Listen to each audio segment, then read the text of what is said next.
Bismillahirrahmanirrahim. Rabbi shrahli sadri wa yassirli amri wahlul 'uqdatam min lisani yafqahul qawli. Allahumma shalli ala Sayyidina Muhammad wa ala ali Sayyidina Muhammad. Syarat-syarat berzikir. Hendaknya seorang pezikir dalam keadaan wudu sempurna, lalu berzikir dengan hentakan dan suara yang kuat hingga menghasilkan cahaya-cahaya zikir di dalam batin.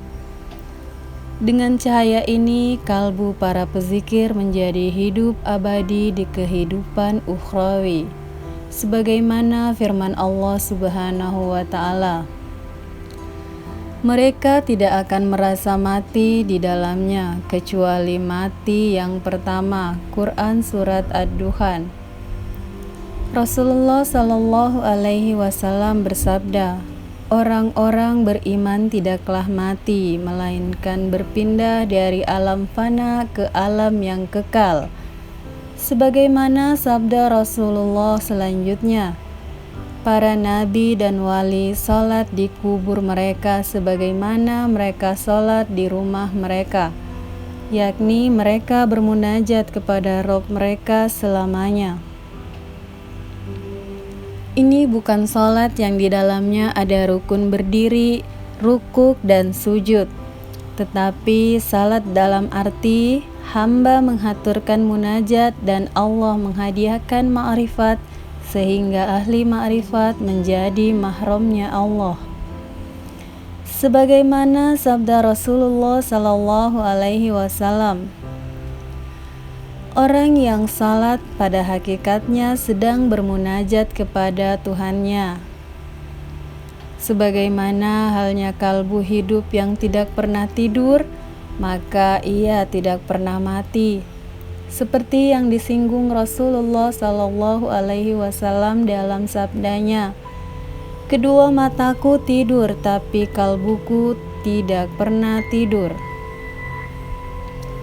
Rasulullah juga bersabda, siapa yang meninggal ketika mencari ilmu, maka Allah utus di dalam kuburnya dua malaikat yang akan mengajarinya ilmu ma'rifat, sehingga ketika bangkit dari kuburnya, ia menjadi orang alim dan ahli ma'rifat. Yang dimaksud dua malaikat tadi ialah ruhaninya Rasulullah dan ruhaninya para wali rahimahumullah ta'ala. Karena para malaikat tidak dapat masuk ke alam ma'rifat, apalagi mengajarkannya. Rasulullah Sallallahu Alaihi Wasallam bersabda, betapa banyak orang mati dalam keadaan bodoh dan bangkit pada hari kiamat menjadi orang alim dan arif. Dan berapa banyak orang mati dalam keadaan alim dan bangkit pada hari kiamat dalam keadaan bodoh dan bangkrut.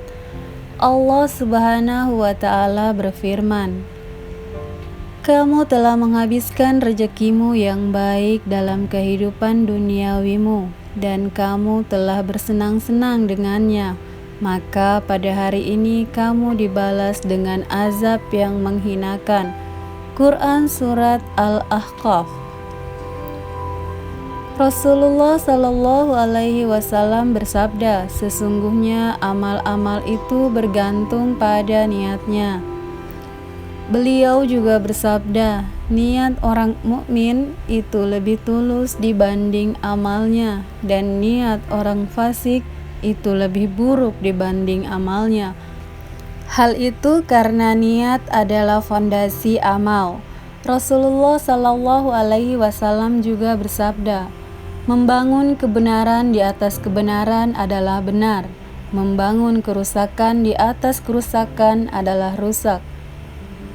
Allah Subhanahu wa Ta'ala berfirman, siapa yang menghendaki keuntungan di akhirat, akan kami tambah keuntungannya itu baginya, dan siapa yang mengharapkan keuntungan di dunia, kami berikan kepadanya sebagian dari keuntungan dunia, dan tidak ada baginya suatu bagian pun dari akhirat. Quran Surat Asy-Syura.